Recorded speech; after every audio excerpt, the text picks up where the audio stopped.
वृत्ति है, curious mind, जो जिज्ञासु वृत्ति है, उसकी वजह से मैं क्लिनिक बंद करके मेडिकल में गया। मेडिकल में जाने के बाद में मैंने बोला ये जो रेस्क्यू रेमेडी वगैरह की कौन सी पैथी में आता है, उसको बोले बैच फ्लावर में। मैं उतना भी नहीं मालूम था, सही बात बोले तो मैंने सब किताबें खरीदी, पढ़ना चालू किया। पढ़ना चालू करने के बाद में मुझे बहुत ज्यादा इंटरेस्ट आ गया इसमें। और पढ़ते पढ़ते एक से 2 साल में मुझे इसमें पूरी मास्टरी आ गई। उसके बाद काफी लोग मेरे से ठीक हो गए ये बैच फ्लावर का। तो ये बैच फ्लावर किन्होंने इन्वेंट किया? अभी ग्रुप में बताया ही लोगों ने, आनंद जी ने कि अशोक जी ने बताया कि डॉक्टर एडवर्ड बाक, ये यूके के एक डॉक्टर थे, उन्होंने इसका इन्वेंशन किया है। लेकिन इसके पहले वो एलोपैथिक डॉक्टर रह चुके। फिर एलोपैथिक में उनको मजा नहीं आया, क्योंकि आज के एलोपैथी के भी इतने साइड इफेक्ट है। तो सोचिए 100 साल पहले के एलोपैथी के कितने साइड इफेक्ट होंगे। फिर उन्होंने अपना फील्ड बदल के बैक्टीरियोलॉजी में गए, बैक्टीरियोलॉजी में से इम्यूनोलॉजी में गए, होम्योपैथी में गए। लेकिन उनको सरल चिकित्सा कोई नहीं मिली। होम्योपैथी भी सरल है, लेकिन होम्योपैथी में इंडिविजुअलाइजेशन है, काफी चीजें पेशेंट से जाननी पड़ती है और उसके बाद ट्रीटमेंट होती है। हम खुद ट्रीटमेंट कर नहीं सकते होम्योपैथी में, तो थोड़ा वो डिफिकल्ट था। तो उन्होंने क्या किया, पूरी प्रैक्टिस छोड़ दी और यूके में एक माउंट वर्नन बोल के जगह है, वहां जाके वो एक छोटे गांव में रहने लगे। और वहाँ के जो माउंटेन्स थे वहां घूमने फिरने जाने लगे। तो उनको वहां जो अलग अलग तरह के फूल दिखे, उसमें से उन्होंने वो फूल को एक एक टेस्ट करना शुरू किया। तो 1930 में ये कार्य उन्होंने शुरू किया। तो लगभग 6 साल में उन्होंने 38 फूलों पे ये प्रयोग करके उनका रूपांतर एक सिस्टम में कर दिया, कि उसी को हम बैच फ्लावर थेरेपी बोल रहे हैं, या फिर पुष्प औषधि के नाम से आज वो जानी जाती है। अब ये पुष्प औषधि काम कैसे करती है? तो ये क्वांटिटी में नहीं रहती है दवाई, ये एनर्जी के फॉर्म में रहती है।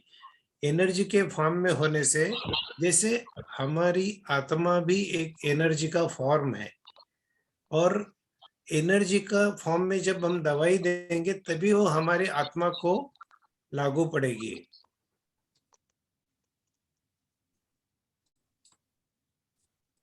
तो ऐसा होने से बैच फ्लावर की जो वाइब्रेशनल एनर्जी है उसमें की, फ्लावर्स की, वो उन्होंने यूज करके अपने जो मूड से, मतलब इमोशनल डिस्टरबेंस, वो इमोशनल डिस्टरबेंस भी ठीक कर पाए। अभी ये सभी दवाएं, इसके बारे में और मैं विस्तार से बताऊंगा आपको कि हम लोग बीमार कैसे पड़ते हैं। पहले ये दवाइयाँ आती है, आज भी ये दवाइयाँ वही सेंटर से आती है, माउंट वर्नन यूके से। और ये 38 तरह के जो फ्लावर्स है, प्लस एक उसमें रेस्क्यू रेमेडी नाम की एक दवाई है, कि जो 5 दवाई का कॉम्बिनेशन है। अब आप सोचते होंगे कि ये सिर्फ 38 दवाइयाँ कैसे काम करेगी? होम्योपैथी में 3,000 से ज्यादा दवाई है, एलोपैथी में बहुत सारी दवाइयाँ हैं। लेकिन जैसे इंग्लिश लैंग्वेज में 26 अल्फाबेट्स है, और इतना बड़ा लिटरेचर है कि अभी तक वो, मतलब हम पढ़ भी नहीं पाएंगे, इतना बड़ा लिटरेचर है। तो जो कॉम्बिनेशन बन सकते हैं, तो 38 जो मेडिसिन है उसके भी ऐसे ही अनगिनत कॉम्बिनेशन बन सकते हैं। और अब हम देखते हैं कि हम लोग बीमार कैसे पड़ते हैं। एलोपैथी में बीमारी की व्याख्या ऐसी रहती कि अगर वो कोई वायरस बैक्टीरिया देखेंगे तो बोलेंगे हाँ इन्फेक्शन हो गया, अभी तुमको तकलीफ हो गई है। लेकिन इन्फेक्शन क्यों हुआ? इन्फेक्शन होने के लिए भी कोई वजह होती है ना। 10 लोग खड़े रहेंगे, 10 लोग अगर फ्लू के वायरस को एक्सपोज होंगे तो 10 में से सिर्फ 2 ही बीमार होंगे और बाकी के लोग बीमार नहीं होंगे। ऐसा क्यों? तो मैं ये समझाने के लिए आपको एक केस बताता हूँ।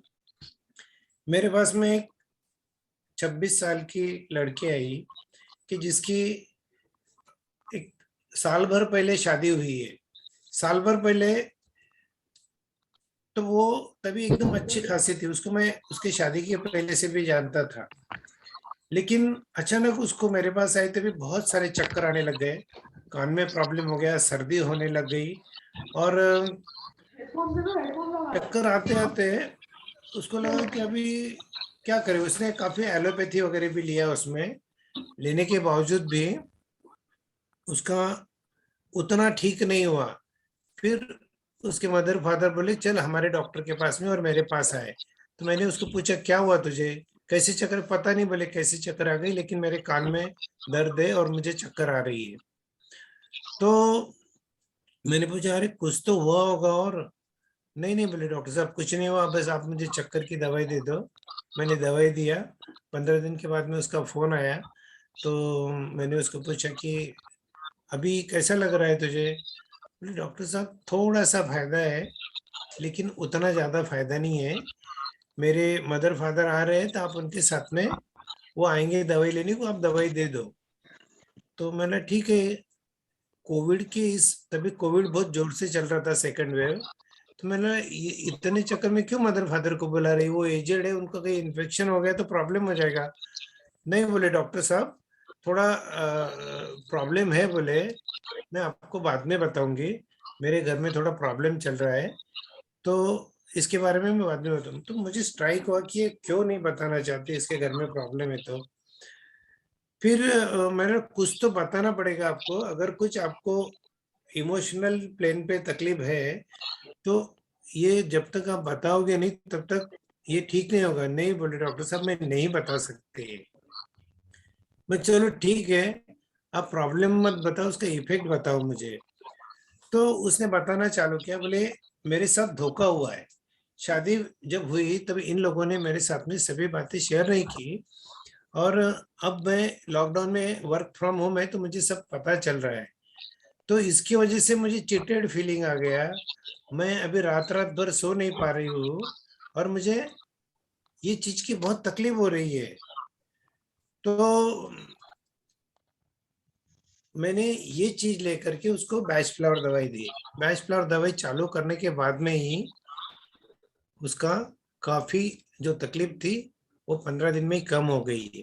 तो ये लड़की की केस में मैं यही बताना चाह रहा हूँ आपको कि first mind is affected, first she was affected on emotional plane, then उसको फिजिकल सिम्टम्स आए।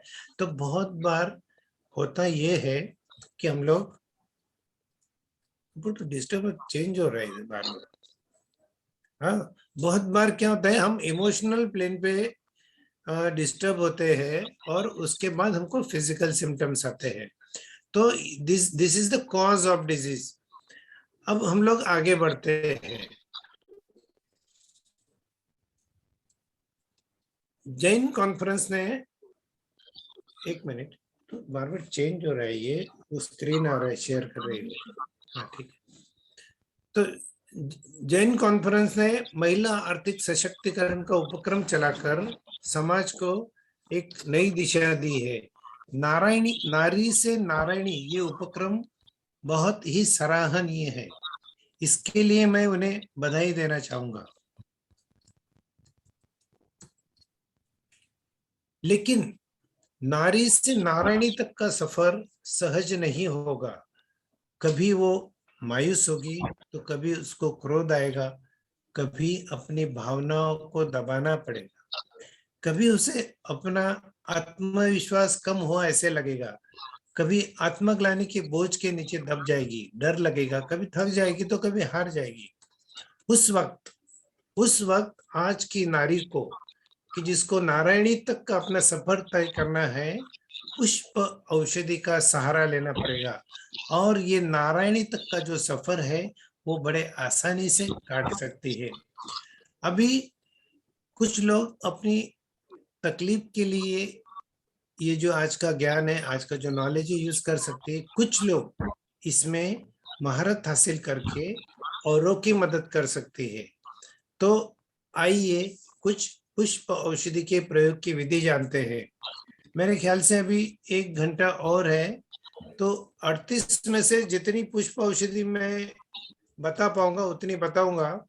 बाकी आपको मैं एक पीपीटी लिंक भेज दूंगा, तो बाकी की दवाइयों के बारे में भी आप जान पाएंगे।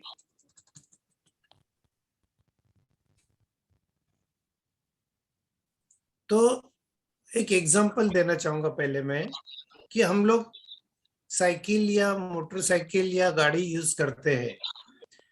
वो यूज करने के लिए हमको उसको सीखना पड़ता है और तभी हम उसको यूज कर सकते हैं। Exactly in the same way mash flower को भी, ये मेडिसिन को भी पहले आपको सीखना पड़ेगा।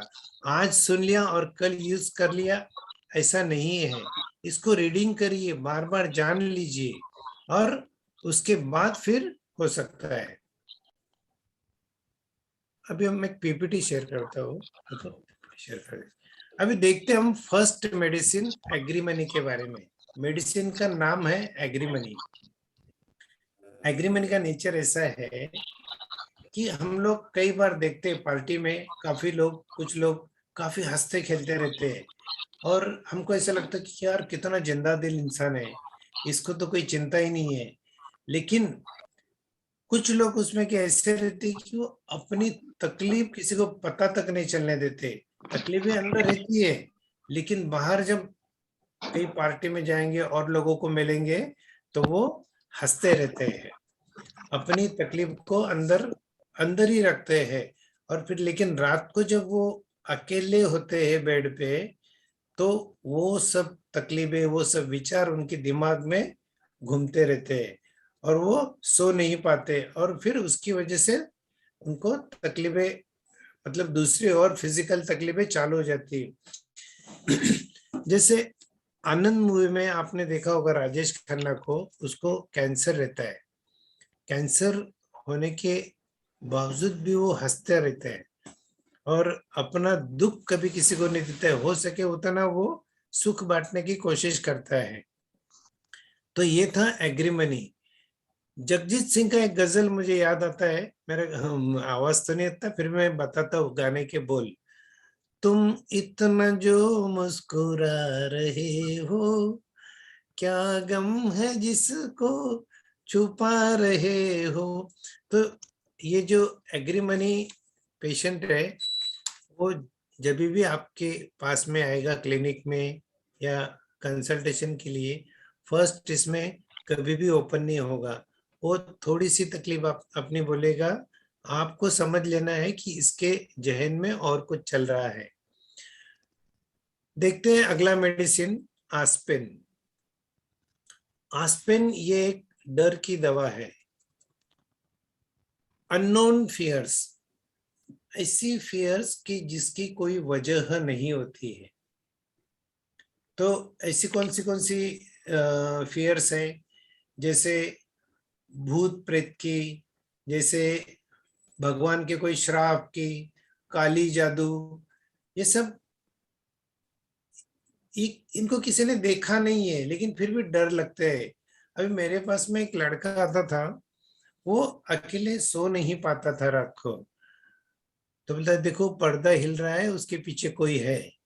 मतलब कोई वजह नहीं है उसको, उसको लगता था वो पर्दे के पीछे कोई है, लेकिन कोई होता तो नहीं था। तो आस्पिन देने के बाद में वो ठीक हो गया। फिर कभी कभी क्या होता है, स्केरी मूवीज देख लेते हैं हम लोग और कई दिनों तक सो नहीं पाते हैं।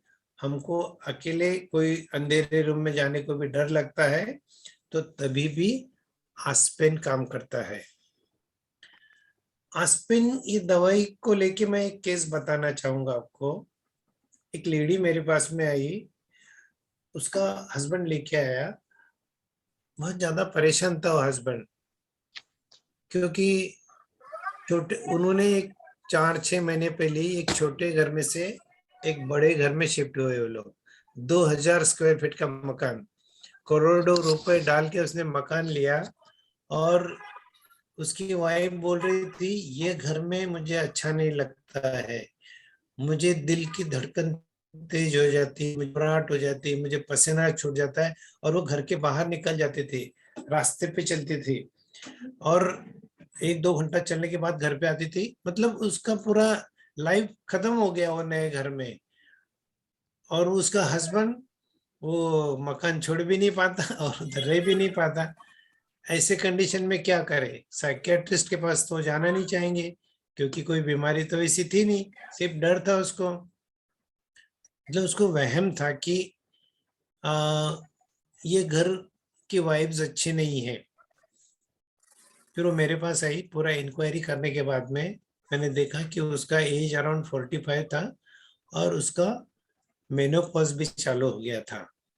तो मेनोपॉज चालू प्लस एक दूसरे घर में शिफ्ट किया, उसकी वजह से वो मेंटली डिस्टर्ब हो गई थी।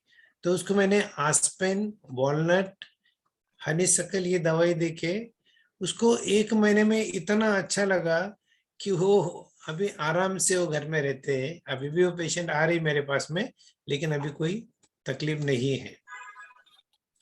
आस्पेन का ही और एक केस था अभी कोविड केस में। अपन बोलते हैं कि छोटे बच्चे को कोई टेंशन नहीं रहता है, लेकिन ये छोटा बच्चा 9 साल का, वो टीवी में की सब न्यूज डरावनी सब देख देख करके उसको इतना डर बैठ गया कि वो दिन में 20-25 बार हाथ धोता था। और हाथ धोने का 1-2 बार भी नहीं, वो कई बार कई मिनट तक हाथ धोते रहता था। रात को नींद नहीं आती थी, घबराहट होती थी। वो भी लड़के को मैंने आस्पेन और स्टार ऑफ बेथ देके ठीक किया। तो आस्पेन ये प्रैक्टिकल लाइफ में बहुत अच्छी दवाई है, बहुत अच्छे रिजल्ट मिलेंगे। देखते हैं अगली दवाई, बीच, जिसका नाम है बीच। बीच ये ओवर क्रिटिकल इनटॉलरेंट लोग रहते हैं, लेकिन वो वेल ऑर्गेनाइज्ड होते हैं, नीट क्लीन, और उनका standard of doing work is very high.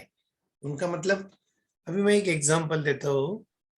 जैसे एक लेडी रहती है घर में, आपने काफी बार उसका मतलब आपको अनुभव आया होगा ये चीज का। घर इतना क्लीन रखते हैं, किधर भी धूल दिखेगी तो कपड़ा लेके साफ करेगी, हर चीज जगह पे रहती है उनकी, और इतनी भी इधर उधर नहीं होती है, कांच के जैसा घर रहता है। बोली इतनी मेहनत से उसने किया हुआ रहता है, और कोई उसका हस्बैंड आएगा, टॉवेल लेगा और बेड पे फेंक के चला जाएगा, तो वो क्या करेगी? उसकी वाइफ चिल्लाएगी उसके ऊपर जोर जोर से। और ये इंसिडेंट्स घर में होते ही रहते हैं। कभी हस्बैंड करता है तो कभी बच्चा करता है, और वो जो लेडी है उसकी झुंझलाहट चालू रहती है। वो मतलब घर में की शांति चली जाती है, क्योंकि उसको जैसा घर नीट एंड क्लीन चाहिए वैसा नहीं होता है। बहुत बार सास बहू में भी ये हो जाता है। सास बोलती है, बहू तू ऐसा कर, बहू तू वैसा कर, बहू तू ये कर, बहू तू वैसा कर, जैसा मैं बोल रही हूँ वैसा। मतलब ये सास बहू की जो भी कटकट रहती है ना, वो भी बीच से जा सकती है। अब बीच किसने लेने का, ये आपको ही डिसाइड करना पड़ेगा। सास को देना है या बहू को देना है, बराबर। कभी कभी कुछ मदर इतनी स्ट्रिक्ट रहती है कि वो बच्चे को पढ़ाई किए बिना, मतलब इतनी इनटॉलरेंट हो जाती है वो बच्चे के ऊपर, कि पढ़ाई नहीं किए तो उससे बात भी नहीं करती हो, उसको हमेशा टोकते रहती है कि तू ये नहीं किया, तू वो नहीं किया, तू ऐसा है, तू वैसा है, मतलब क्रिटिसाइज करते रहती है। Because beach is over critical, तो वो क्रिटिसाइज करना ही उसका नेचर हो जाता है। क्रिटिसाइज करने के लिए ऐसा बेवजह क्रिटिसाइज नहीं करती है, उसकी वजह होती है। तो ये था बीच। अगला मेडिसिन है सेंटोरी। ये कमजोर व्यक्तिमत्व के लोग होते हैं। इनकी जो इच्छा शक्ति है वो बहुत कमजोर रहती है, मतलब गुलाम के जैसे बिहेव करते हैं वो। कोई सास होती है वो बहू को बोलती है कि बहू ऐसा करो, बहू वैसा करो, बहू ये मत पहनो, जल्दी उठो, झाड़ू पोछा करो, पढ़ाई मत करो, मतलब अगर उसको कुछ आगे पढ़ाई करनी रही तो सर्विस मत करो, बच्चों को इस तरह से बड़ा करो, मतलब हर चीज में उसकी सास उसको टोक रही है। और बहू का नेचर ऐसा है कि वो सास को जवाब नहीं दे पा रही है, उसको जवाब देना है कि क्यों मुझे बार बार टोक रही है, मेरा भी संसार है, मुझे भी समझता है मेरे बच्चे के साथ मुझे क्या करना चाहिए, लेकिन ये है कि सुनती ही नहीं, ये अपना बस हुक्म चलाते जा रही है। तो ऐसा अगर कोई कमजोर व्यक्तिमत्व आपको मिलता है तो उसको सेंटोरी देने के बाद क्या होगा, वो एकदम गुस्से वाली नहीं हो जाएगी या, लेकिन थोड़ी स्ट्रांग हो जाएगी, अपना जो उसका ओपिनियन है वो रख पाएगी सामने कि ठीक है आप बोलते वैसा करूंगी, लेकिन मेरा ये मानना है कि मेरा ये चीज भी, मैं जो बोल रही हूँ वो भी सही है। तो ये कमजोर व्यक्तिमत्व वाले को स्ट्रांग बना देते हैं। नेक्स्ट फ्लावर देखते हैं, सिरेटो। सिरेटो को क्या होता है, अपने आप पे भरोसा नहीं होता है, अपने निर्णय पर भरोसा ही नहीं है। उसका डायलॉग हमेशा ये होता है कि आप मेरी जगह होते तो क्या करते। अभी अभी ये जो नारी को नारायणी बनना है, उसको खुद का कुछ करना है, खुद का उसको डिसीजन लेना है, और अगर उसमें वो प्रतिभा नहीं होगी डिसीजन लेने की तो कैसे नारायणी तक का सफर तय करेगी। तो उसको पहले एक खुद का जजमेंट लेने की पावर अंदर होनी चाहिए। अगर कोई नारी को लगता है कि ये पावर उसकी कम पड़ रही है, उसका खुद पर भरोसा नहीं है, तो उसने पहले कुछ दिनों तक, कुछ महीनों तक सिरेटो लेना चाहिए। ऐसे सिर्फ नारी में ही नहीं, ये आपके बच्चे में भी, हस्बैंड में भी हो सकता है, या कोई फ्रेंड में भी मिल सकते हैं ऐसे लोग, तो आप उनको ये दवा सजेस्ट कर सकते हो। फिर नेक्स्ट है चेरी प्लम। चेरी प्लम भी ये एक डर की दवा है। इसमें कौन सा डर है, fear of losing self control, खुद के विचारों पर नियंत्रण खोने का डर। उसको लगता है कहीं मैं अपने मन का कंट्रोल अगर खो दिया तो कुछ अनहोनी ना कर दो। कुछ जो एडिक्टेड लोग रहते हैं कि जिनको कुछ आदतें रहती है, और अगर वो छोड़ने का भी सोचते हैं तो उनको स्टिपुलेटेड टाइम पे उनको वो क्रेविंग आती है कि अरे यार कहीं मैं चले नहीं जाऊं। तो उनको अगर लगता है ऐसा कि उनकी जो इमोशन है उसके ऊपर कंट्रोल आना चाहिए, तो उन्हें कुछ दिन चेरी प्लम लेना चाहिए। मेरे पास एक मरीज आता था, ऐसा ट्रेन से जब सफर करता था तो उसको ऐसा लगता था कि कहीं मैं मेरे बच्चे को गेट में से बाहर ना फेंक दो। वो बोलते थे मैं ऐसा करूंगा नहीं, लेकिन मुझे ये डर है कि अगर हो गया तो मेरे हाथ से। तो ये डर उसका चेरी प्लम से कम हो गया। कोई कोई लेडीज को मेनोपॉज के टाइम अपनी भावनाओं पे नियंत्रण नहीं रहता है, उनको कभी कभी बहुत दुख हो जाता है, कभी कभी बहुत रोना आता है। तो भावनाओं पे नियंत्रण रखने के लिए भी चेरी प्लम यूज कर सकते हैं। अगला देखते हैं, चेस्टनट बर्ड। चेस्टनट बर्ड अनुभव से सीख नहीं पाता है, बच्चों जैसा मन है इसका। अनुभव से सीख नहीं पाता मतलब उसको अगर रास्ते पे चलते हुए एक पत्थर के ऊपर कभी लगी है तो अगली बार से उसको पता नहीं चलेगा कि ये पत्थर को अवॉइड करके चलना चाहिए, वो वापस वो पत्थर को ही टकराएगा। मतलब ये अनुभव से कुछ सीख नहीं पाते हैं। अब बच्चे लोग कभी कभी क्या होता है, आज कुछ चीजें याद करते हैं, उनको याद भी रहती है, दूसरे दिन वो भूल जाते हैं। ये कॉमन सिम्टम है। ये बहुत घर में ऐसे बच्चे आपको मिलेंगे। तो चेस्टनट बर्ड अगर थोड़े दिन यूज करेंगे तो उसका जो माइंड कैसे होता है कि कुछ अगर अनुभव होता है, हम उसमें से कुछ सीखते हैं, सीख करके फिर नेक्स्ट टाइम वो अप्लाई करते हैं। लर्निंग कैपेसिटी बढ़ता है चेस्टनट बर्ड देने के बाद में। अगला मेडिसिन देखेंगे, चिकरी। चिकरी के आपने पीपीटी पे देखा होगा कि एक आदमी ऊपर खड़ा है और उसका सबको यूज करके वो सिर्फ उसने उसका ही देखा है। तो ये खुदगर्ज इंसान होते हैं, पॉजेसिव, कंट्रोलिंग, मैं, मेरा और मुझे, ये तीन ही सेंटेंस उसकी डायरी में रहते हैं। ये आप समझ लो 10 लोग आप ट्रैवल कर रहे हो ट्रेन से और 10 लोगों का रिजर्वेशन है, तो सबसे कंफर्टेबल सीट जाके पहले वो लेगा, चिकरी इंसान। अगर आपको ऐसा कोई बंदा दिख गया कि ये पहले जाके अच्छी चीजें पहले ले लेता है, खाना भी जो अच्छा रहेगा टेबल पे पहले वो फटाफट वो खा लेगा कि मुझे ज्यादा मिलना चाहिए। होटल की रूम में भी अगर 10 रूम बुक है तो उसमें जाके पहला वो जो सबसे अच्छा व्यू है जो कमरे को, वो कमरा खुद के लिए रख लेता है।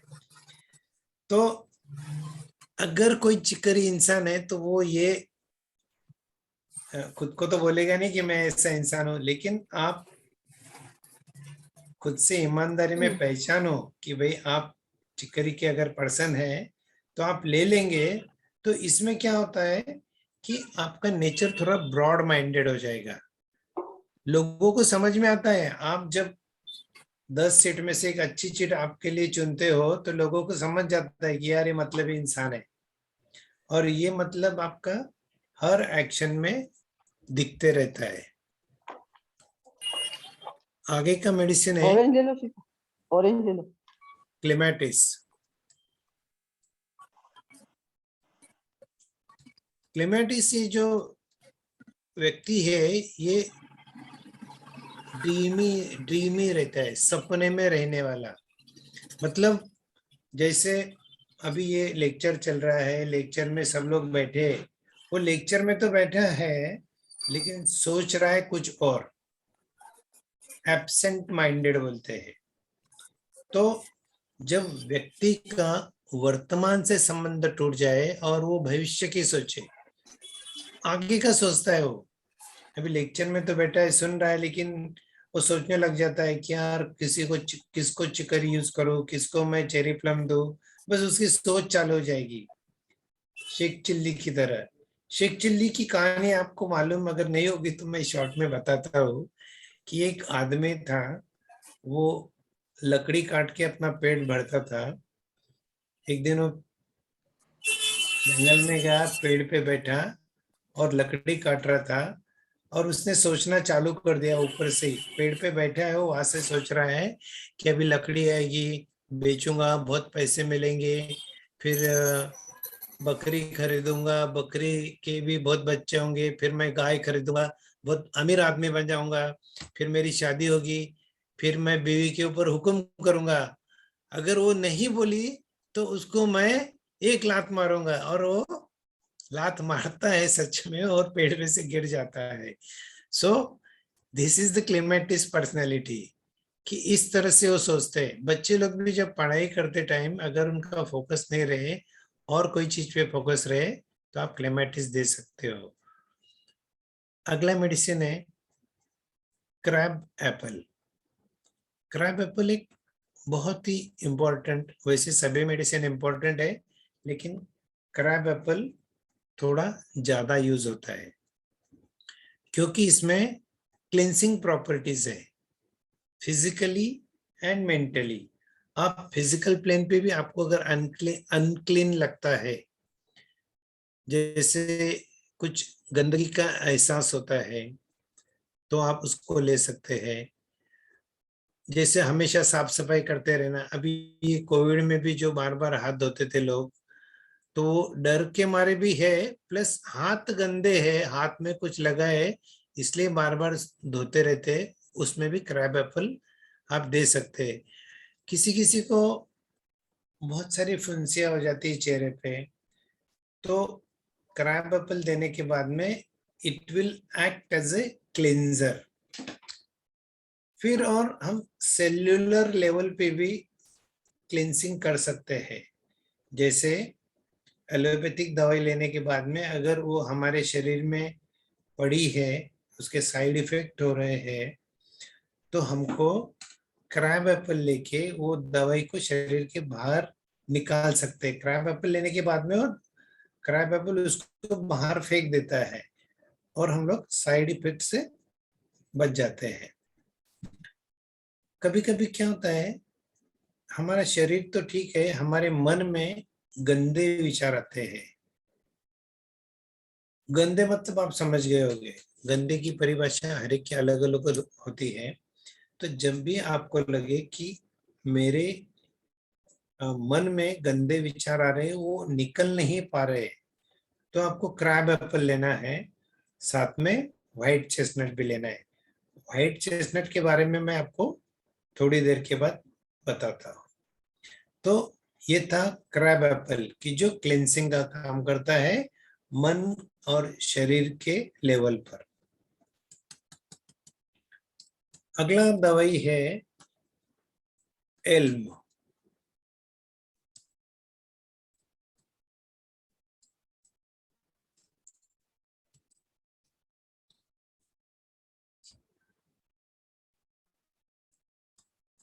एल्म कभी कभी अपनी जिम्मेदारियों के प्रति अपने को चिंता होने लगती है, डर लगने लगता है कि मैं कर तो पाऊंगा ना।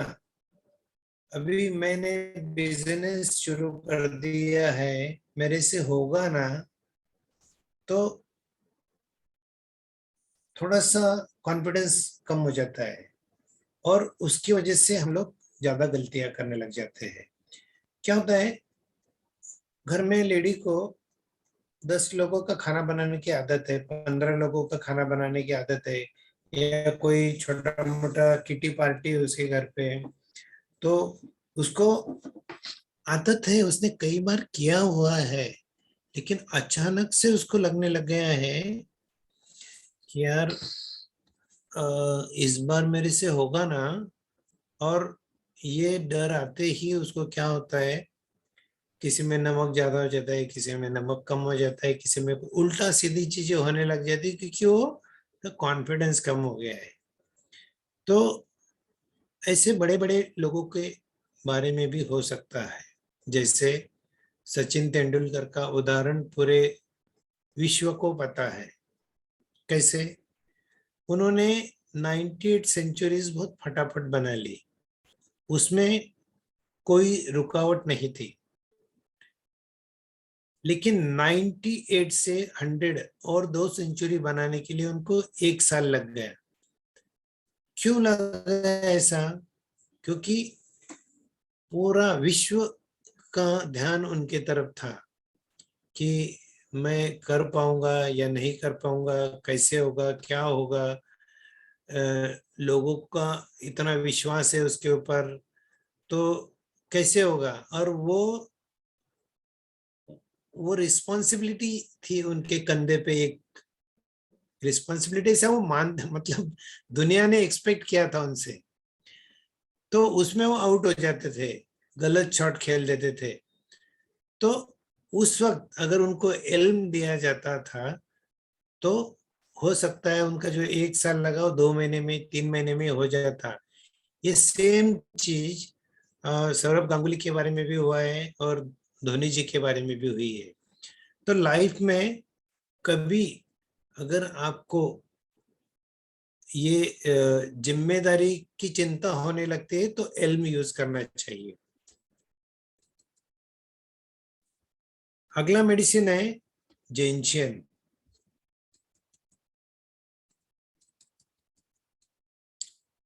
कभी कभी क्या होता है, हम लोग घर से निकलते हैं और बिल्ली हमारा रास्ता काटती है।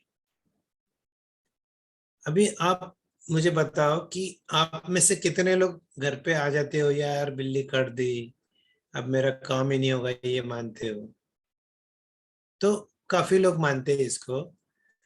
वो सब लोग जिनशियन मेंटेलिटी के होते हैं। छोटी छोटी चीज में उनको टेंशन आने लगता है कि अरे मेरा काम होगा क्या, नहीं होगा, कैसे होगा, मैं अभी निकला हूँ घर से, तो शायद मेरा, मतलब निगेटिव सोच ज्यादा रहती है इनकी। फेद नहीं रहता है खुद के ऊपर कि अभी दवाई तो ले रहा हूँ, बैच फ्लावर भी डॉक्टर लोहिया ने बताई ले तो रहा हूँ, लेकिन अभी क्या मालूम ठीक होगा नहीं होगा, कोई मतलब नहीं। मतलब ये नेगेटिव सोच है। तो ये नेगेटिव सोच में अभी कोई समझो, आपने जो ये उपक्रम शुरू किया उसमें से किसी को अगर लगता है कि चलो कुछ करे, लेकिन वो उसके पहले ही यार क्या कुछ होगा क्या, नहीं हुआ तो, मतलब ये नेगेटिव सोच, तो पहले आप टेंशन ले लो और आपकी नेगेटिव सोच खत्म होके आपको एक नया उत्साह मिलेगा और आप उत्साह से वो कर पाओगे और सक्सेस भी मिलेगा। अगला मेडिसिन है गॉड्स। गॉड्स में क्या होता है कि उसको बहुत बार लाइफ में फेल्योर आ चुकी होती है, डिस्पेयर, और वो होपलेस हो जाता है। जब ऐसा लगे अपने को कि अब कुछ नहीं हो सकता, सब आशाएं छूट जाती है, तब हमको गॉड्स यूज करना है। मतलब एक एग्जांपल दूंगा मैं कि कोई बिजनेस शुरू किया, कोई बिजनेस शुरू किया और वो फेल हो गया। फेल हो गया तो हमारा क्या हो जाता है कि होप छूट जाता है, यार कुछ नहीं। लेकिन अगला बिजनेस भी हम लोग कर सकते हैं, नेक्स्ट बिजनेस भी। लेकिन अगर गॉड्स मेंटेलिटी है तो उसको अगला बिजनेस करने का होप आएगा ही नहीं कि यार वापस मेरे तो सब कुछ लूट गया, सब कुछ चले गया, सब आशाएं छूट गई। गॉड्स लेने के बाद क्या करेगा वो, और एक चांस लेगा कि ठीक है और एक बार ट्राई करके देखते हैं।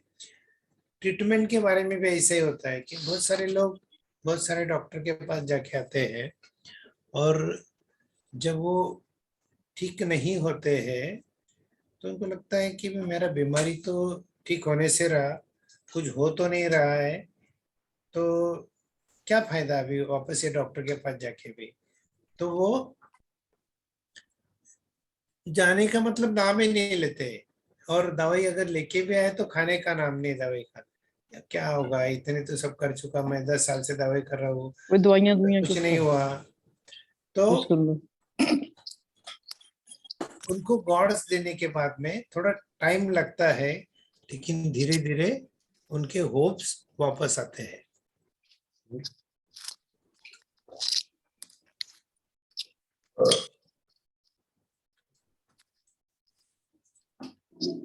अगला मेडिसिन है हेदर। ये लोग बहुत ही बातूनी होते हैं। बातूनी, अपने ही बारे में बात करना इनको अच्छा लगता है।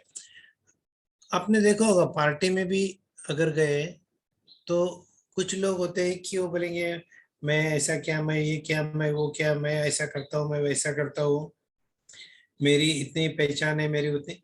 आपको वो बात ही नहीं करने देंगे कि बोलेंगे अगर आपने बात शुरू भी की तो बीच में आपके बात काट के वो अपना उसमें घुसा देता है। तो ये ओवर टॉकेटिव पर्सन है, हिदर पर्सन। मेरे पास क्लिनिक में भी जब ये पर्सनालिटीज आती है तो बाहर कितना भी गर्दी रहने दो, उनको कोई फर्क नहीं पड़ता है। वो 20, 25, 30 मिनट तक बात करते रहते हैं। तो हम में से भी कुछ लोग इधर रहते हैं, पहचानो उनको, इधर दो, and they will be all right. Holly, अभी नेक्स्ट मेडिसिन है हॉली। हॉली का जो स्वभाव है वो गुस्से वाला स्वभाव है, शक्की मिजाज है उसका, हमेशा दूसरों के ऊपर शक करता रहता है। ये लोग बहुत ज्यादा सेंसिटिव होते हैं। इनको थोड़ा भी आगे पीछे हो गया, जैसे मैं एक उदाहरण दूंगा कि हम लोग समाज में रहते हैं, आजू बाजू में लोग रहते हैं, हमारे बहन भाई, मदर फादर, सास ससुर, बहुत सारे लोग रहते हैं।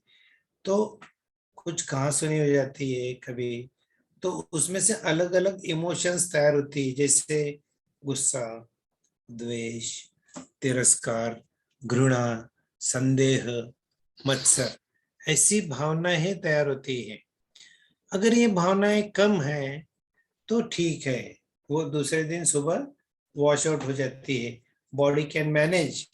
बट अगर ये गुस्सा, द्वेष, तिरस्कार, घृणा, संदेह, मत्सर जैसी भावनाएं अगर ज्यादा हो तो it may transform into illness.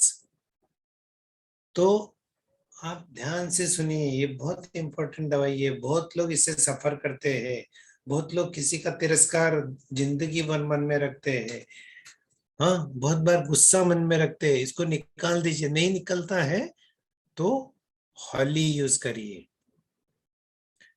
मेरे पास एक थायराइड के लिए, हाइपोथायराइड के लिए एक लेडी आई थी, और see how the emotions transform into hypothyroidism. तो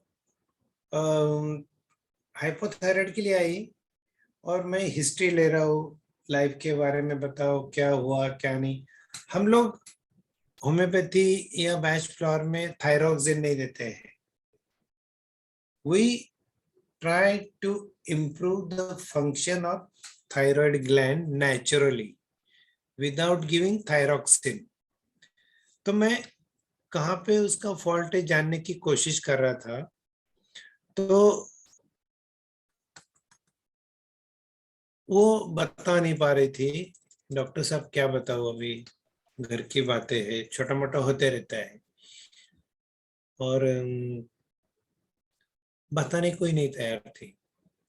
फिर मैंने नहीं, अगर आप बताएंगे तो मैं ट्रीटमेंट नहीं दे पाऊंगा आपको, आपका थायराइड ठीक नहीं होगा, आपको थायरोक्सिन लेना पड़ेगा।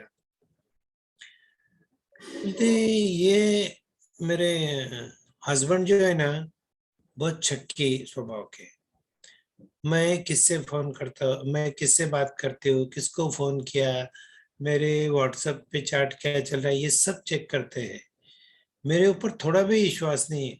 और मैं नहीं हूँ डॉक्टर साहब ऐसी, लेकिन इनका शक है कि बढ़ते जा रहा है बढ़ते जा रहा है, तो उससे मुझे बड़ी तकलीफ हो रही है। तो मैंने देखा कि अभी ये केस में ये लेडी को दवा देके क्या करेंगे, उसको तो दवाई दिया मैंने, उसको क्रैब एप्पल दिया, व्हाइट चेस्टनट दिया, उसको गॉड्स दिया डिप्रेशन के लिए, लेकिन इसमें दवाई देने की जरूरत थी उसके हस्बैंड को। तो उसको बोला कि तू ये दवा हस्बैंड को भी खिलाते जा थोड़ा थोड़ा। तो हॉली देने के बाद में उसका काफी जो सस्पिशियस नेचर था वो काफी कम हो गया, एंड उसका हाइपोथायराइड भी काफी कम हो गया। एक 6 महीने ट्रीटमेंट लेने के बाद में उसका एकदम नॉर्मल हो गया। तो थायराइड की भी तकलीफें रिवर्स हो सकती है। रिवर्स होने के लिए तो डायबिटीज भी रिवर्स होता है, ब्लड प्रेशर भी रिवर्स होता है, ऑस्टियोआर्थराइटिस भी लीवर होता है, रिवर्स होता है। लेकिन आ, आपको भी उतना इनपुट डालना पड़ेगा जितना डॉक्टर बोलता है, उससे ज्यादा इनपुट पेशेंट का होता है। लाइफस्टाइल चेंजेस होती है, स्वभाव में चेंजेस करना पड़ता है, सोच बदलनी पड़ती है, खुद के लिए रोज घंटा 2 घंटा टाइम देना पड़ता है। ये सब अगर देंगे तो we can definitely reverse all these problems। अगला मेडिसिन आते हैं हनीसकल।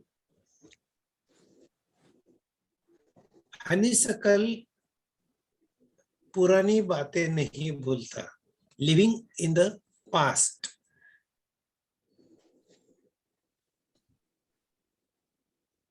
एक मिनट चाहूंगा मैं,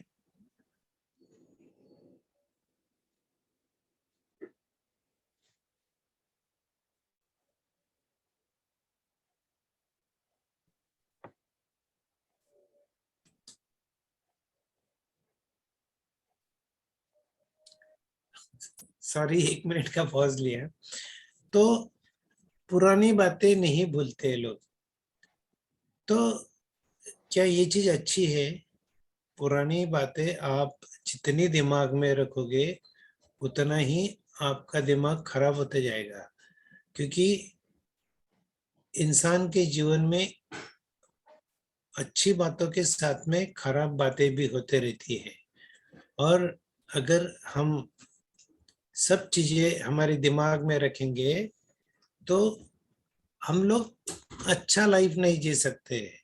कुछ न कुछ हमको होते रहेगा।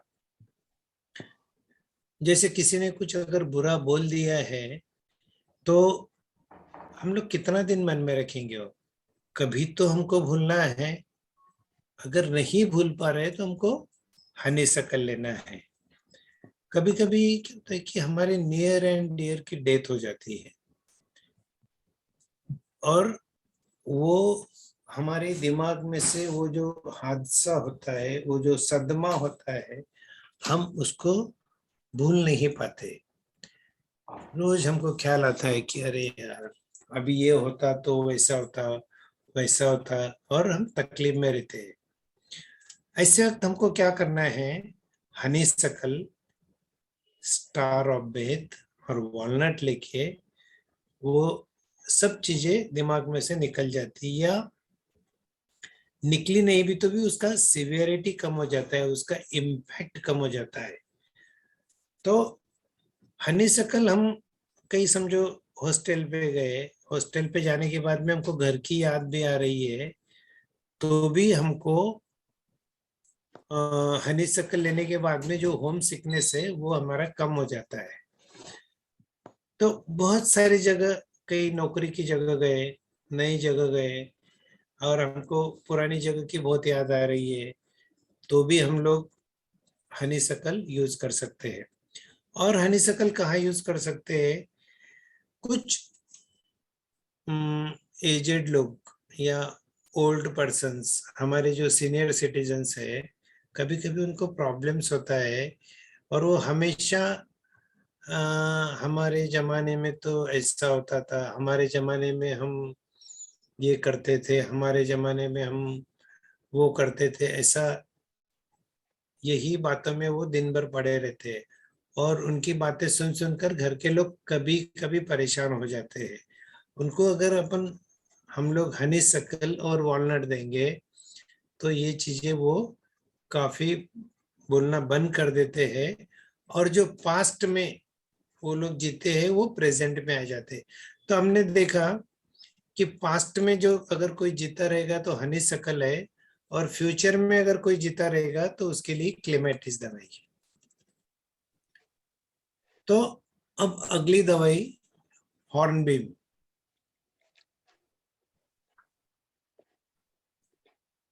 भर के तो हॉर्नबिल ये जो दवाई है, ये मन की थकान की दवाई है। कभी कभी क्या होता है, हम लोग बहुत काम कर लेते हैं और उसके बाद थक जाते हैं। फिर हमको लगता है कि यार बस अभी अभी नहीं। फिर हम लोग बोलते कि चलो ना, कल करेंगे, परसों करेंगे, लेकिन वो सब होता नहीं है। हम लोग सुबह उठते हैं तो हमको लगता था यार कितना थक गया हूं मैं, इससे तो मैं रात को अच्छा था, रात को एनर्जेटिक था। अगर ऐसी सुबह वाली थकान लगती है अच्छे नींद होने के बाद में भी, तो इसका मतलब होता है आपका मन थक गया है। आप जैसे ही काम शुरू करते हो तो फिर आप इसको फिनिश भी अच्छे से कर देते हो। ऐसा नहीं कि आप कर नहीं सकते। तो मतलब क्या हुआ कि आपका मन थक गया है काम, लेकिन शरीर अच्छा है, तो आप वो काम फिनिश कर देते हो। कभी कभी हम लोग प्रोक्रेस्टिनेट करते हैं काम को। बिजनेस के काम रहते हैं, कुछ इम्पोर्टेंट रहते हैं, या कुछ ड्यू डेट्स रहती है, वो भी इम्पोर्टेंट रहती है। तो हमको वो समय पे खत्म करने का रहता है, लेकिन हम कल करेंगे, परसों करेंगे करते रहते हैं। तो हॉर्नबिम लेने के बाद में हमको जो मन की थकान है वो जाके एक नई ऊर्जा मिलती है। देखते हैं अगला मेडिसिन जिसका नाम है इम्पेशंस। इम्पेशंस आदमी को, उसका जो मीनिंग है इम्पेशंस का, जल्दबाजी, वैसे उसका नेचर भी रहता है। हर काम में गड़बड़ रहता है उनको, हर काम में जल्दी। अगर उनको कहीं जाना है बाय रोड तो गाड़ी भी जोर जोर से चलाएंगे, एकदम फास्ट फास्ट चलाएंगे। अरे भाई तू 5 मिनट जल्दी जाके क्या कर लेने वाला है, कुछ नहीं ना। लेकिन उनका ये माइंड स्टेट है कि बस जल्दी जाना है। वो खाना भी खाने बैठेंगे तो दूसरा रोटी आता तब तक तो पहला रोटी खत्म, 2 मिनट में तो 3 रोटी खा के हजम, फटाफट फटाफट खाने का खत्म करना है बस। क्यों नहीं मालूम। हर काम उनका फास्ट होता है। लेकिन ये फास्ट करते टाइम दो चीजें होती है। एक तो बहुत बार क्वालिटी खराब हो जाता है काम का, और दूसरा बॉडी में टेंशन तैयार हो जाता है। फिर इससे हाई ब्लड प्रेशर हो सकता है, या आपका हार्मोनल प्रॉब्लम्स हो सकते हैं, और भी कई चीजें हो जाती है टेंशन की वजह से।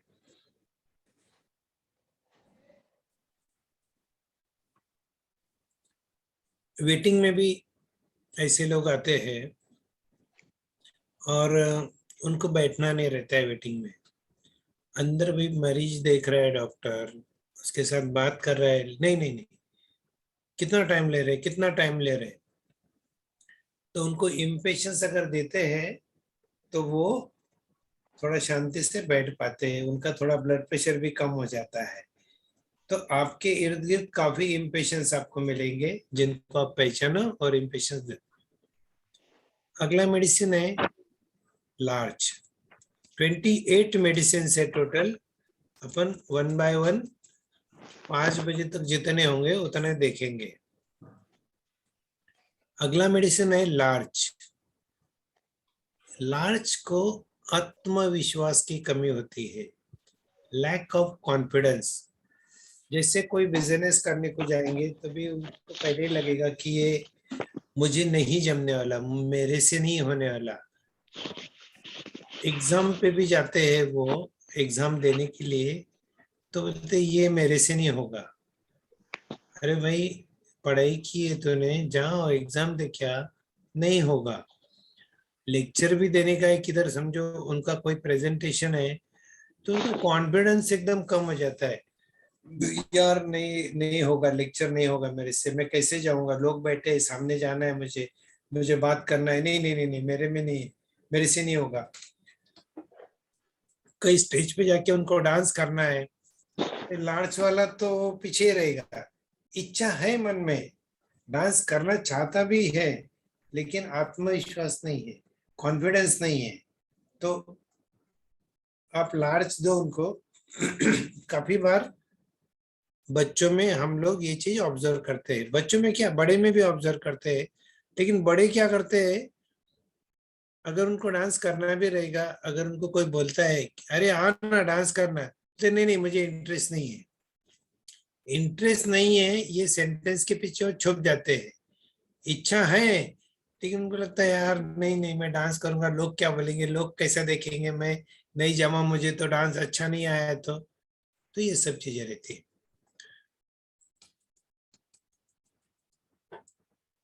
अगला मेडिसिन है मिम्यूलस। अपन ने डर की एक आस्पेन देखी, चेरी प्लम देखी। अगली मेडिसिन है मिम्यूलस। मिम्यूलस को नॉन फियर्स रहती है, नॉन नॉन चीजों का डर। जैसे कॉकरोच का डर, बहुत सारे लेडीज को कॉकरोच का डर रहता है। अपन बहुत लाइटली लेते हैं, लेकिन ये कॉकरोच की वजह से कितने लोगों के फ्रैक्चर हो गए आज तक। उनको कॉकरोच दिखता है, डर के मारे भागते हैं, रास्ते में पानी पड़ा हुआ रहता है और वो गिर जाते, हड्डी टूट जाती है।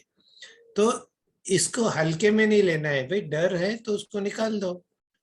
कुत्ते बिल्ली का भी डर रहता है, किसी को ड्राइविंग का डर रहता है, किसी को स्विमिंग का डर रहता है, किसी को माउंटेनियरिंग का डर रहता है, किसी को रोड क्रॉस करने में भी डर लगता है, अरे रोड कैसे क्रॉस करूंगा।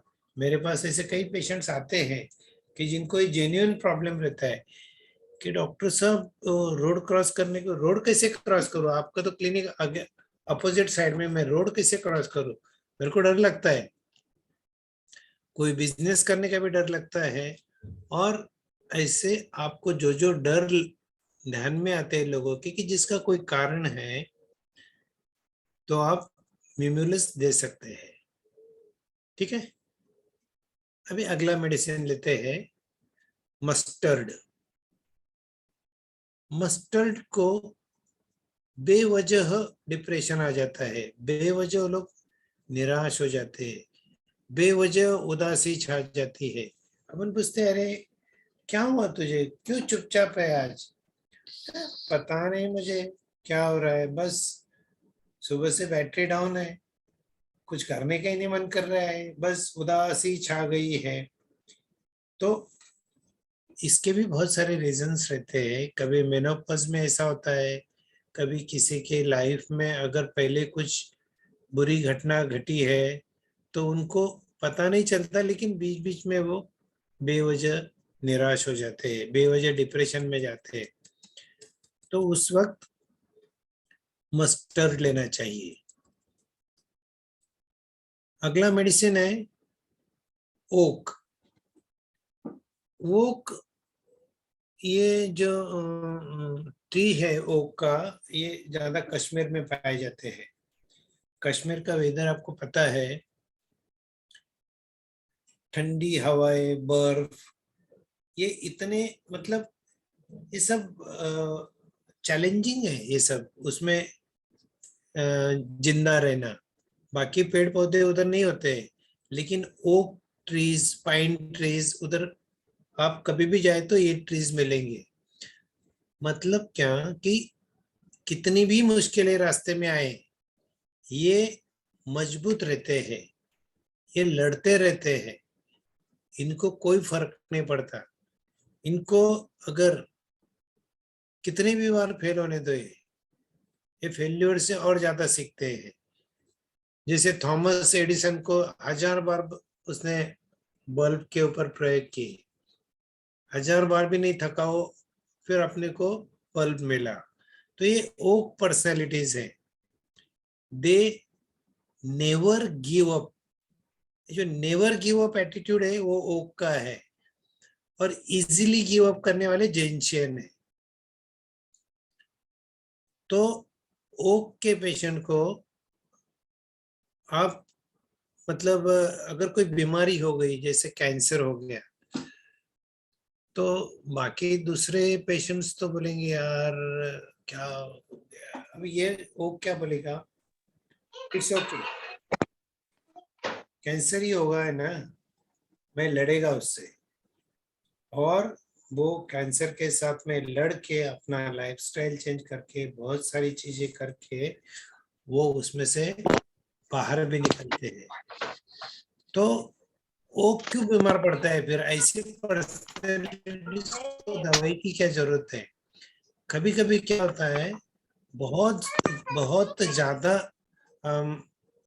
मतलब पॉजिटिव रह के भी जब रिजल्ट नहीं आता है, तो वो तब डिप्रेशन में जाते हैं। उन्होंने बहुत कोशिश कर लिया, बहुत बार फेल हुआ तो भी नहीं हो रहा है, 50, 100, 200 बार कर लिया, लेकिन भाई वो भी तो ह्यूमन बीइंग है ना कभी तो टूटेगा। तो ये लोग बाद में टूटते हैं, बहुत लेट टूटते हैं। उस वक्त जब टूटते हैं तो बहुत बुरी तरह टूटते हैं, तब उनको ओक देना चाहिए।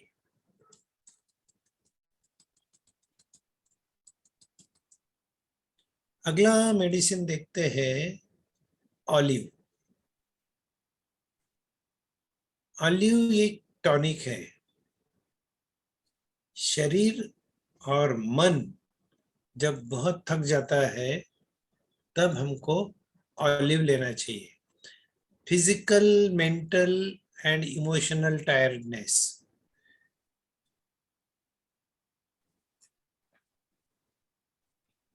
मुझे भी थोड़ा ऑलिव लेना चाहिए, मैं अभी शरबत पी रहा हूँ थकान की वजह से। तो शरीर और मन जब थक जाता है, तब ऑलिव लेना चाहिए। तो कब कब आती है ऐसी कंडीशन? मैं 3 एग्जांपल दूंगा आपको, बाकी आप कोरिलेट कर सकते हो। हमारे घर में कोई बड़ा फंक्शन होता है, जैसे मैरिज। मैरिज में मैरिज में क्या होता है कि 3 4 5 महीने पहले से जो काम शुरू होता है, नॉन स्टॉप काम शुरू रहता है जब तक मैरिज खत्म नहीं हो जाता है। तो हम लोग बुरी तरह थक जाते हैं, स्ट्रेंथ कम पड़ जाती है, और इमोशनली भी मेंटली भी थक जाते हैं। ऐसे टाइम अगर हम पहले से ऑलिव और हॉर्नबिम, 2 दवा, हॉर्नबिम भी बताया था मैंने कि मेंटल वीकनेस के लिए, ऑलिव और हॉर्नबिम मिला के लेंगे तो हमको मैरिज होने तक के अच्छा स्ट्रेंथ मिलेगा। यही चीज होती है ट्रैवलिंग के टाइम। हम लोग जब कोई घूमने निकलते हैं, 10 12 दिन का प्रोग्राम रहता है, और 6 दिन होने के बाद में हमारा एनर्जी थोड़ा थोड़ा डाउन होने लग जाता है। उस टाइम पे अगर हम पहले से ऑलिव लेते रहे तो हमको, जब तक हम ट्रैवल खत्म नहीं करते तब तक अच्छा एनर्जी मिलेगा, और वी कैन एंजॉय द और जो बाहर घूमने फिरने का मजा है उसका आनंद ले सकते हैं। और तीसरा है एग्जामिनेशन का। कुछ कुछ एग्जाम्स, जैसे सीए की एग्जाम होती है, सीएफए की होती है, या स्पर्धा परीक्षा एमपीएससी यूपीएससी, इनकी पढ़ाई बहुत टफ रहती है। आपको 12 घंटे 18 घंटे पढ़ना है, बस पढ़ना ही पढ़ना है, पढ़ना ही पढ़ना है। उस वक्त मन और शरीर थक जाता है, कभी कभी कोई गिव अप कर देता है। फिर उस टाइम पे उनको ऑलिव दो, हॉर्नबिम दो, एकदम मस्त रिजल्ट आएगा, बढ़िया। तो अगला मेडिसिन देखते हैं, पाइन। पाइन में गिल्टी फीलिंग आता है, सेल्फ रिप्रोच, अनवर्दीनेस, खुद को दोष देना। खुद, सबसे खराब बात है खुद को दोष देना। अगर लाइफ में कुछ है तो सेल्फ रिप्रोच, मतलब खुद को ही चाबुक के फटकारे मारना मेंटल प्लेन पे। हाँ। हाँ, अच्छी आवाज थी। तो क्या होता है, मेरे पास में एक हाइपोथायराइड का पेशेंट आया। वो काफी, मैंने हिस्ट्री लिया, ये लिया वो लिया, लेकिन ज्यादा कुछ मिल नहीं रहा था। पेशेंट को भी कुछ ज्यादा नहीं मालूम था। लेकिन जब मैंने और भी डिटेल में पूछा तो पेशेंट बोला कि मेरा हस्बैंड काफी बीमार था और उसको मेरे समय की जरूरत थी, लेकिन मैं रही नहीं उस टाइम पे घर पे, और वो सीरियस होते गया। फिर उसको एक अस्पताल में से दूसरे अस्पताल में शिफ्ट करना था, समय पे मैं निर्णय भी नहीं ले पाई, और वो आज मेरे बीच में नहीं है। लेकिन मुझे हमेशा लगता है, बोले कि ये, मैं अगर उस टाइम पे सही निर्णय लेती थी तो वो आज मेरे साथ होते थे। तो सेल्फ रिप्रोच कर रही है ये, किसी का रहना और जाना तो ये डेस्टिनी है, जिसके डेस्टिनी में जो लिखा है वो होगा। ट्रीटमेंट डॉक्टर लोग कर रहे थे, इसका क्या कसूर था? इसका कुछ कसूर नहीं था। इसको pine, honeysuckle, walnut, star of देने के बाद में इसका हाइपोथायराइड प्लस ये जो सेल्फ रिप्रोच की फीलिंग थी, दोनों चीजें खत्म हो गई। और ऐसे पाइन का और एक मेरे पास पेशेंट आता था, उसको ऑस्टियोआर्थराइटिस हो गया था। शी वाज एथलीट, माउंटेनियरिंग करना उसका शौक था। बोलते मैं अभी तक के, मेरी उम्र में 50 साल की उम्र में मैं कभी थकी नहीं, मेरा कभी घुटना दुखा नहीं, मेरा दुख भी नहीं सकता, बोले इतना मुझे कॉन्फिडेंस था। और ये सब हो गया मुझे, तो मुझे कुछ समझ में नहीं आता। मैं विटामिन D3 ले ली, और कैल्शियम ले लिया, टॉनिक्स ले लिए, और सब कुछ ले लिया, और मेरा जब एक्सरे देखती हूँ तो उसमें भी ज्यादा कुछ नहीं है, पेन तो है और पेन किलर मुझे खाना नहीं है। हिस्ट्री में ऐसे ही सेल्फ रिप्रोच का इंसिडेंस मिला, पाइन और वॉलनट देने के बाद में एक ही कोर्स में खत्म हो गया, एक ही कोर्स में। सोचो आप, इतने इफेक्टिव दवाई रहते हैं। जब हमको सही भावना पकड़ में आती है, सही इमोशन मिलती है, तो दवाई बहुत अच्छे से काम करती है। अगला मेडिसिन देखते हैं, red chestnut. Fear and over anxiety for others, दूसरों की चिंता करती, ये भी एक डर ग्रुप का मेडिसिन है कि दूसरों की चिंता मतलब दूसरे के लिए डर रहता है इनको। बोलती मेरी चिंता नहीं है डॉक्टर साहब, मुझे भले ही कुछ भी हो जाए, लेकिन मेरे बच्चे को कुछ होना नहीं चाहिए। मेरी बच्चे की चिंता है, मेरे बच्चे के पढ़ाई की चिंता है कि कैसे होगा, क्या नहीं होगा। तो मैं हमेशा उसकी चिंता करते रहती हूँ। कोई बाप की चिंता मतलब माँ बाप की चिंता करता है, कोई हस्बैंड की चिंता करता है। अभी रेड चेस्टनट का ऐसा है कि आप गाड़ी लेके भी निकलोगे पुणे जाने के लिए, तो माँ बोलेगी अरे संभाल के जाना, अरे देख के जाना, 2 बार फोन करेगी, अरे पनवेल पहुंचा क्या, अरे इधर पहुंचा क्या, अरे बराबर है ना। बार बार फोन करके आपको परेशान करेगी वो माँ, अगर वो रेड चेस्टनट के स्वभाव की है तो रेड चेस्टनट खिलाने के बाद में दे एक्सेप्ट द थिंग। एक मेरे पास पेशेंट थी यहाँ, उसको सभी बीमारियां थी, high blood pressure, high diabetes, osteoarthritis, skin का एलर्जी, व्हाट नॉट। तो उसको चिंता होती थी उसके यूएस में जो पोता पोती थे, नाती थे, उनकी चिंता होती थी कि ये दोनों तो सर्विस को जाते उनका क्या होगा। और वो रात भर जगी रहती थी, उनके फोन कांटेक्ट में रहती थी, फोन कर करके उनके। तो रेड चेस्टनट देने के बाद में उसने रियलिटी को स्वीकार किया है कि ठीक है, अभी तक तो उनका अच्छा ही चल रहा है, मैं यहाँ से तो कुछ कर नहीं सकती, वो अपना देख लेंगे।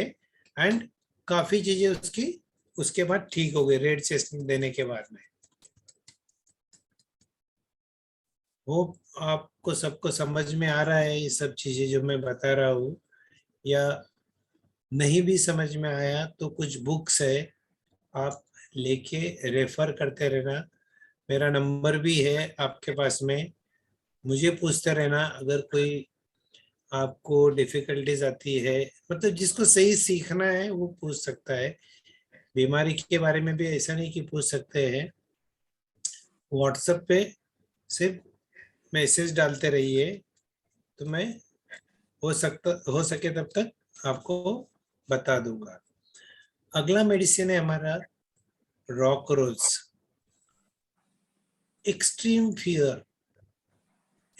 फियर, टेरर, आतंक, डर, दहशत। अभी ये पूरी दुनिया ने एक्सपीरियंस किया है कि आतंक किसको बोलते हैं। ये जो कोरोना का आतंक है, पूरी दुनिया ने एक्चुअली, मेरा एक यूट्यूब चैनल है जिसका नाम है हीलिंग हार्ट्स।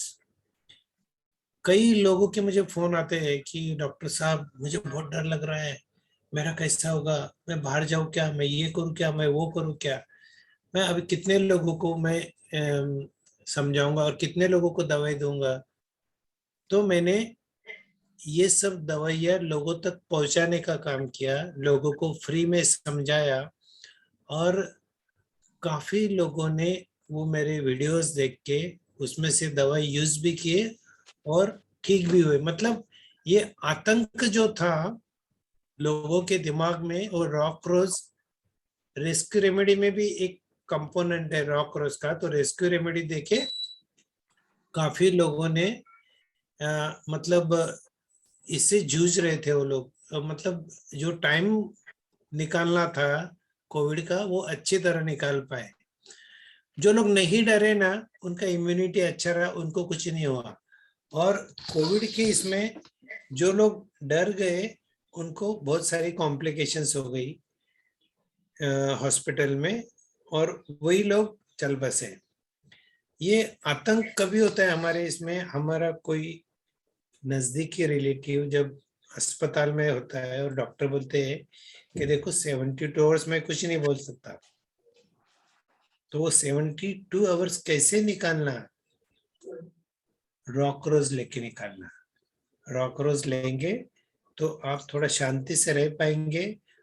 आप परिस्थिति पे छोड़ देंगे कि ठीक है, डॉक्टर लोग अपना काम कर रहे हैं, मुझे शांत रहना है। कुछ पेरेंट्स इतने डोमिनेटिंग होते हैं कि उनके बच्चे हमेशा आतंक में रहते हैं कि अब मेरे पिताजी मुझे क्या बोलेंगे, क्या मारेंगे, कि क्या करेंगे। और उसकी वजह से भी उनको काफी प्रॉब्लम शुरू हो जाते हैं, जैसे बेड वेटिंग है, स्टैमरिंग है, एंड ये सब। तो रॉकरोज देख के आप ये जो डर है ये निकाल सकते हो। काफी काफी सिवेरिटी कम हो जाता है इसमें। और ये जो डर है ना, इसके सर्कुलेटरी सिस्टम पे बहुत ज्यादा इफेक्ट हो जाते हैं, जैसे ब्लड प्रेशर बढ़ना बढ़ना, पाल्पिटेशन होना, पसीना छूटना, पैनिक अटैक्स आना। और डर के मारे फिर ये लोग किधर बाहर जाते ही नहीं है, घर में की घर में बैठे रहते हैं। अभी एक पेशेंट को ऐसा हो गया था कि वो लोग घर में बैठे थे और उसके पिताजी को हार्ट अटैक आ गया और उसमें वो चल बसे। तो मतलब उनका प्रेजेंटेशन था चेस्ट पेन, पसीना आया और वो चले गए। बस इसके दिमाग में वही बैठ गया। इसको कभी भी थोड़ा भी चेस्ट पेन होता था तो इसको लगता था कि यार बाप रे, अब मैं भी मर जाऊंगा। तो ये जो दहशत बैठ गई थी उसके दिमाग में, रॉकरोज देने के बाद में वो निकल पाई। वो मेरा पेशेंट बाहर भी नहीं जाता था अकेला, कभी भी एक जन को साथ में लेके जाता था। So very important medicine rock rose. अगला मेडिसिन है रॉक वाटर, सॉरी। तो रॉक वाटर ये लोग अपने नियम के बहुत पक्के होते हैं। Self punishment, rigid. मतलब अगर ये सोच ले कि मुझे 3 दिन का उपवास करना है तो कर लिया उन्होंने, वो करते ही है। अगर उन्होंने सोच लिया कि मुझे मिर्ची बंद करना है तो वो मिर्ची बंद कर देंगे। मतलब खुद को बहुत रिस्ट्रिक्टेड रखते हैं वो। लेकिन इतना भी जरूरी नहीं होता है लाइफ में, इतने रिस्ट्रिक्शन भी कभी कभी चलते रहता है ना। कभी कभी मजा भी करना चाहिए, कभी पानी पूरी भी खा लेना चाहिए रास्ते का, कभी थोड़ा आइसक्रीम भी एंजॉय कर लेना चाहिए। लेकिन रॉक वाटर के फादर या पेरेंट्स जो होते हैं ना, अपने बच्चों को बोलेंगे नहीं, नहीं तो नहीं, पानी पूरी नहीं खाने का, बाहर का नहीं खाने का, ये नहीं करने का, वो नहीं करने का। तो ये रॉक वाटर की पर्सनैलिटी, ये बहुत स्ट्रांग लोग रहते हैं। अगला मेडिसिन है स्क्लेरेंथस। बहुत बार हम लोग असमंजस में पड़ जाते हैं कि कोई चीज लेने को जाते हैं मार्केट में, समझो शर्ट, या लेडीज ने कोई साड़ी लिया। लेडीज लोगों को ज्यादा होता है ये, साड़ी की दुकान में जाएंगे तो वो बहुत सारी साड़ियां देखेंगे और 10 में से पहले तो 40-50 देख के उसमें से 4-5 सिलेक्ट करेंगे। 4-5 में से वो 2 सिलेक्ट करेंगे, फिर 2 में से उनको लगता है ये लूं क्या ये लूं, ये लूं ये, वो निर्णय नहीं ले पाते। Indecision, inability to choose between one, मतलब एक निर्णय नहीं ले सकते हो। अभी वो समझो एग्जाम में गए, एक क्वेश्चन के उसको 2 आंसर याद आते आ जाते, कभी कभी यार ये भी है वो भी है, या ऑप्शंस रहते हैं तो वो चूज नहीं कर पाते। सॉरी, कौन सा आंसर लिखना है वो चूज नहीं कर पाते। और कभी कभी शादी करते टाइम 2 लड़कियां देख लेते, उसमें भी वो चूज नहीं कर पाते कौन से शादी करने। अब साड़ी तो 2 ले सकते हैं, 2 लड़कियों से शादी नहीं कर सकते। तो स्क्लेरेंथस देने के बाद में वो डिसीजन ले सकते हैं फिर एग्जैक्ट उनको क्या अच्छा लगता है।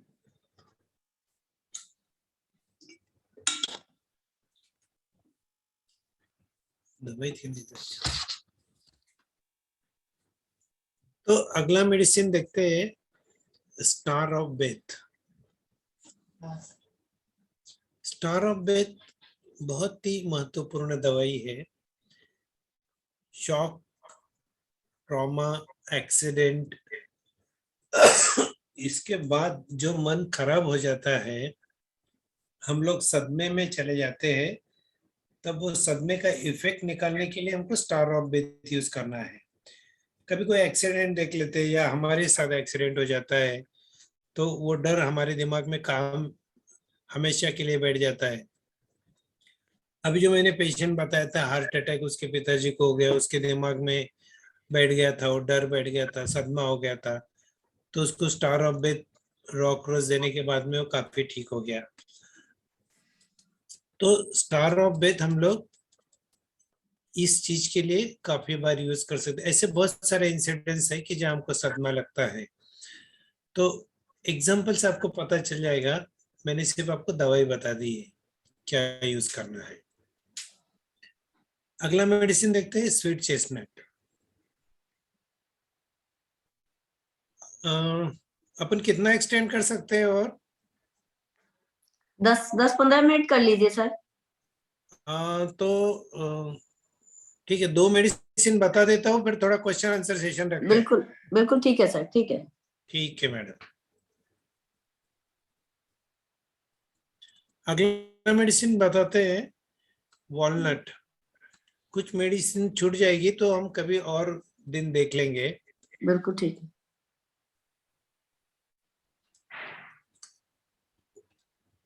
जीवन में जब जब बदलाव आता है हमारे जीवन में, और वो बदलाव कभी कभी डिफिकल्ट होता है,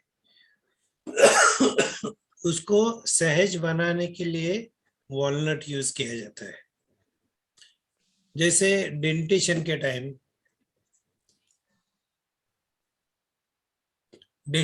टाइम, छोटे बच्चे के जीवन में बदलाव आता है, दांत आते रहते हैं, उसको लूज मोशन हो जाती है, दांत से चबाने का मन करता है, उस टाइम वॉलनट यूज कर सकते हैं। जवानी में मतलब 13 से 14 साल में जब जवानी शुरू होती है, प्यूबर्टी, तब अगर कुछ प्रॉब्लम हो तो तब हम वॉलनट यूज कर सकते हैं। मैरिज के बाद जब लड़की एक नए घर में जाती है और वहाँ का जो माहौल रहता है, नया जीवन में बदलाव आता है, उस टाइम पे डिलीवरी के बाद में, मेनोपॉज के टाइम, ओल्ड एज के टाइम, जब जब हमारे जीवन में कुछ बदलाव आ गया है, तब हम वॉलनट यूज कर सकते हैं। हम कोई नई जगह चले गए, सर्विस चेंज होने के बाद में नई जगह, वहाँ स्थिर होने के लिए अगर नहीं हो पा रहे तो वॉलनट यूज करना चाहिए।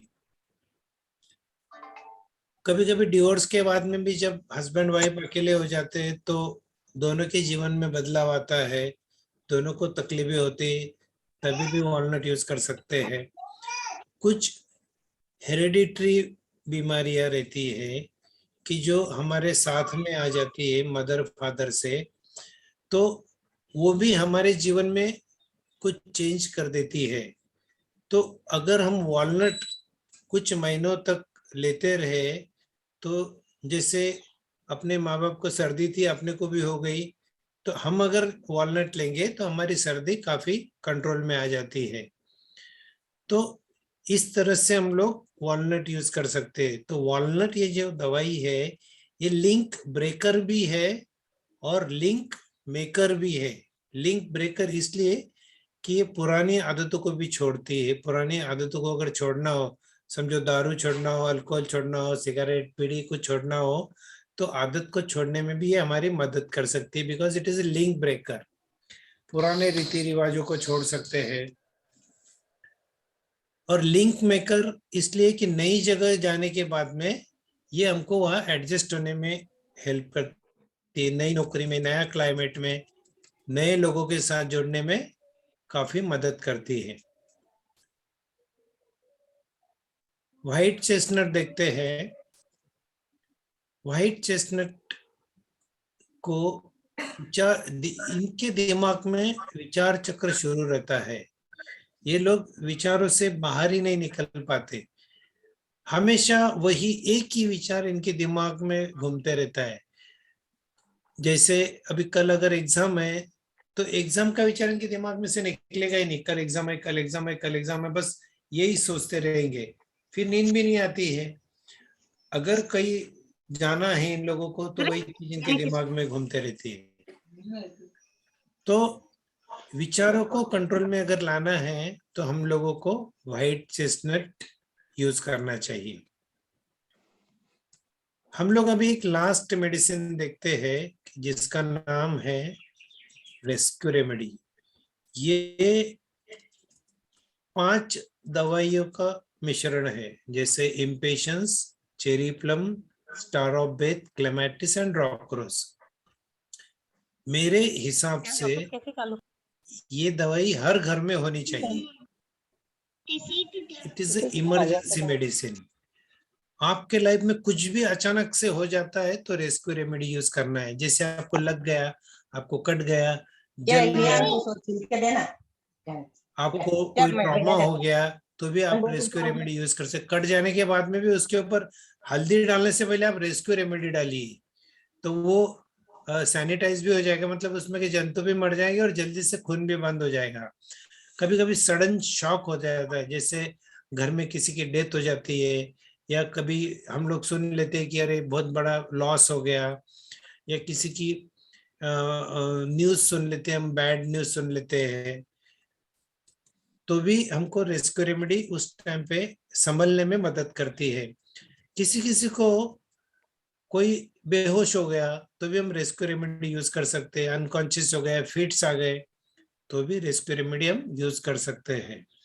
हार्ट अटैक में भी अगर आपके कोई घर के व्यक्ति को या कभी भी किधर भी हार्ट अटैक किसी को आता है तो रेस्क्यू रेमेडी बचाएगा नहीं उसको, लेकिन उसको 3-4 मिनट एक्सटेंड करके देगा ताकि वो हॉस्पिटल में पहुंचने तक जिंदा रह सके और उसको ट्रीटमेंट मिल सके अच्छे से। तो किसी किसी को, और एग्जाम वाले स्टूडेंट को तो ये देना ही देना है। एग्जाम हो गई, इंटरव्यू हो गई, स्टेज शो हो गया, जहां परफॉर्म करना है आपको, जहां थोड़ा सा टेंशन रहता है, वहां आप रेस्क्यू रेमेडी ले लो, बिंदास परफॉर्म करो, कोई टेंशन नहीं। तो ये था रेस्क्यू रेमेडी। अभी एक इम्पोर्टेंट इतना बताता हूँ कि डोजेस कैसे लेने का है। ये लिक्विड में भी ले सकते हो आप, या होम्योपैथिक पिल्स में भी ले सकते हो। लिक्विड के डोजेस रहेंगे 4 ड्रॉप्स, 3 से 5 टाइम, आपको जितनी जरूरत है उतनी। होम्योपैथी की गोली पे भी सेम थिंग, आप उसमें वो ड्रॉप्स डाल के यूज कर सकते हो। बायस फ्लावर की सिंगल मेडिसिन भी ले सकते हो, या 7-8 मेडिसिन का मिश्रण भी करके ले सकते हो। होम्योपैथी के जैसा इसको रिस्ट्रिक्शन नहीं है, आप इसको खाने में भी डाल सकते हो, चाय में भी डाल सकते हो, कॉफी में भी डाल सकते हो, दाल में, चावल में, सब में मिक्स करके ले सकते हो।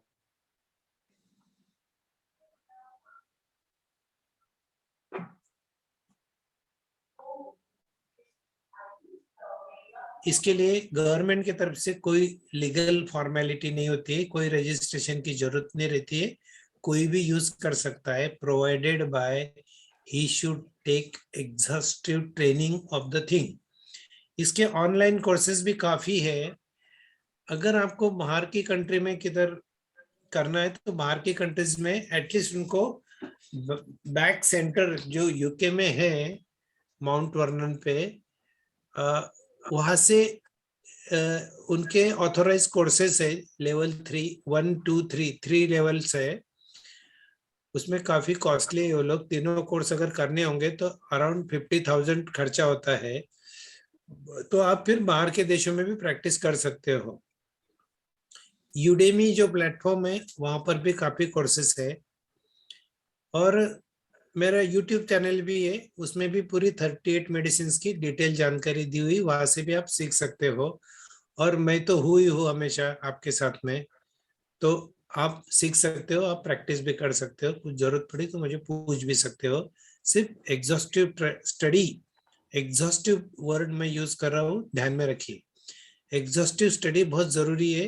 ह्यूमन माइंड बहुत कॉम्प्लिकेटेड रहता है, इसको बहुत समझना जरूरी है। तो इसके लिए आपको प्रैक्टिस करना पड़ेगा पहले, तो प्रैक्टिस करिए और यूज करिए। फिर बुक की लिस्ट भी मैं शेयर कर दूंगा आपको, अगर बुक्स की लिस्ट है ना, उसमें पीपीटी में है एक लिस्ट, वो देख लीजिए आप। और बस दैट्स ऑल। अगर कुछ क्वेरीज हो तो आप पूछ सकते हैं अभी। Yes sir. ये सर, बहुत बहुत धन्यवाद डॉक्टर लोहिया साहब।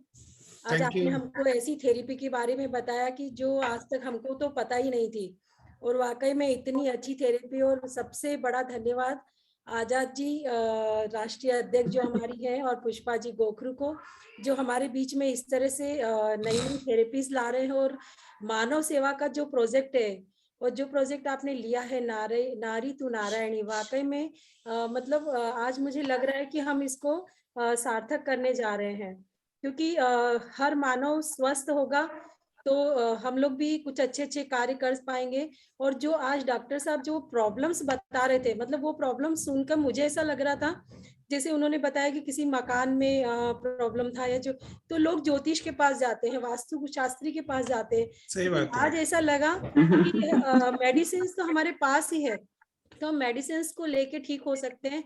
तो थैंक्स, मैं जितना मतलब मेरे पास शब्द नहीं है, मतलब मैं आज जो एक थेरेपी सुनी है, तो शायद मुझे लग रहा है सबके भी यही विचार होंगे, और हमें इसे अमल में लाना चाहिए। और बहुत बहुत धन्यवाद आजाद जी, आपका भी, पुष्पा जी गोखरू आपका भी। Thank you so much. और अब आप लोगों के जो भी क्वेश्चंस है, बहुत सारी क्वेरीज होगी, तो आप लोग वही क्वेश्चंस आप डॉक्टर साहब से कर सकते हैं। तो थोड़ा सा समय का आप लोग ध्यान रखिएगा, और आप अपने क्वेश्चंस और अपनी क्वेरीज डॉक्टर साहब से। अनीता, अपन लोगों ने जब डॉक्टर साहब को सुना तो मुझे तो ऐसा लग रहा था कि हर दवा अपने लिए काम करती है। हाँ, मुझे भी यही लगा तो था। मैं सोच रही थी कि कोई मिक्सचर हमें मिल जाए कि सारी चीजें एक साथ होता है। तो उसके लिए क्वेरीज का भी सॉल्व किया डॉक्टर साहब ने एंड में, हाँ। शायद 4-5 का तो हमें दिया था कि ये मिक्सचर लेके हम ठीक हो सकते हैं। तो रोजमर्रा में हमें लगता है कि हर दवा हमारे लिए यूजफुल है। बिल्कुल कभी डॉक्टर कुछ लोहिया डर लगता है, साहब, कभी कुछ एंजाइटी होती है, कभी कुछ होता है। सही बात है। ये डॉक्टर दवा लोहिया नहीं, साहब आप अभी लोगों के लिए दुआ है।